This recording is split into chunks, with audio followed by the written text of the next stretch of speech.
and that is to go up here in the track menu and then choose Clean Up Trackers, or just press Shift C. Alright, so this is the Clean Up Trackers menu, and here you can solve several problems that SynthEyes has identified in the track all at once. And you can perform this on either all or just a selection of the trackers. And well, there are different kinds of problems that you can address here, and SynthEyes tells you the exact number of trackers that it found to be problematic. For example, you can see that there are 8 high error trackers, while the other categories are showing none or 0. And if you want to know which of these trackers are, then you can press the select button and then close this menu, and then you can see what these trackers are and maybe why they were problematic. So press Shift C to bring up the menu again. And this button is really just to select these trackers or deselect.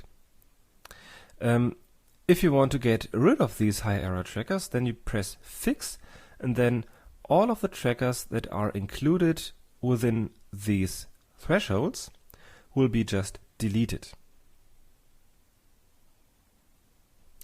So if you want to include more high error trackers, then you can click and drag this spinner, what these controls are called, and that will lower the threshold, and therefore if you go really low, then you will include more high error trackers.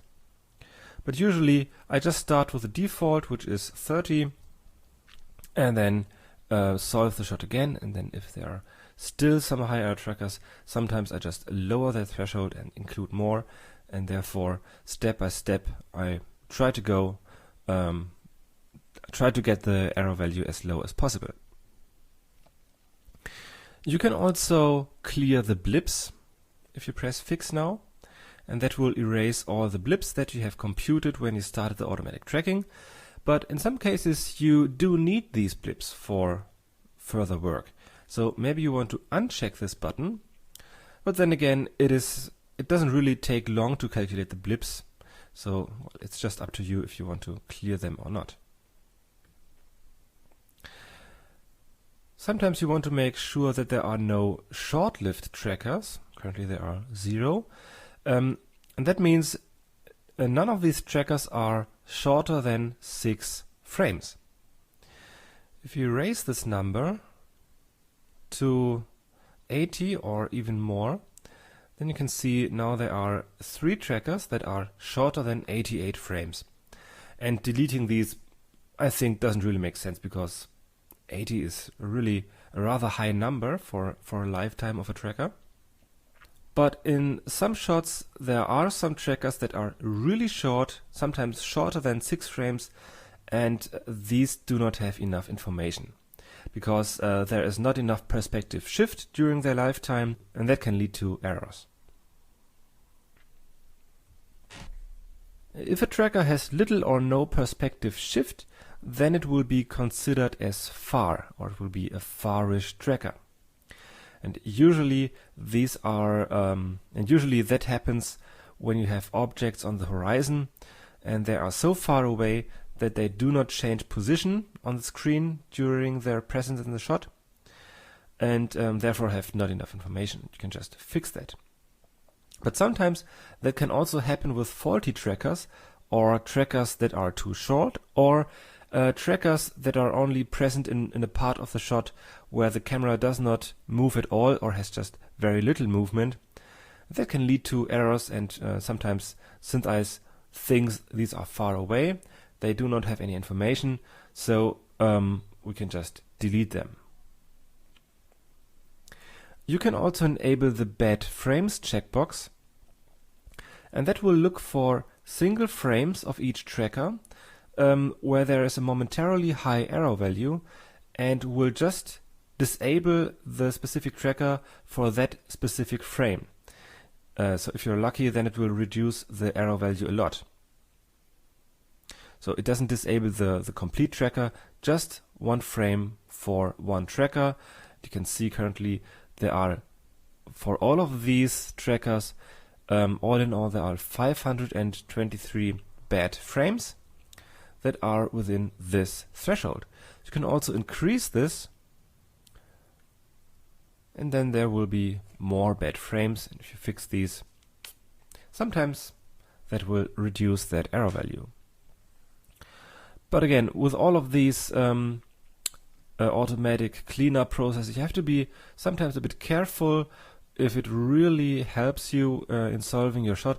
Sometimes it will reduce the error value, but it will not improve your track. But usually I really start the cleanup trackers menu after the first solution, and then just press fix. And if you do that, you can solve again, and usually it will really improve your track, and you can see the error value is already much lower. Now if you press Shift C again, suddenly there is one more high error tracker.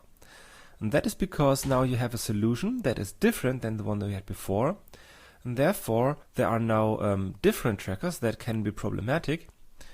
Now we can really play around with these thresholds, maybe go a bit lower, fix again, resolve, and now we are at 1. And if we start the process again, there are again some high error trackers, solve again, and now we are already below 1. And if you have watched closely, then you have seen that these 3D points have changed their position too. So if you press Control, or on a Mac Command Z, or on a PC Control Z to undo, then you can see how these trackers are changing their position.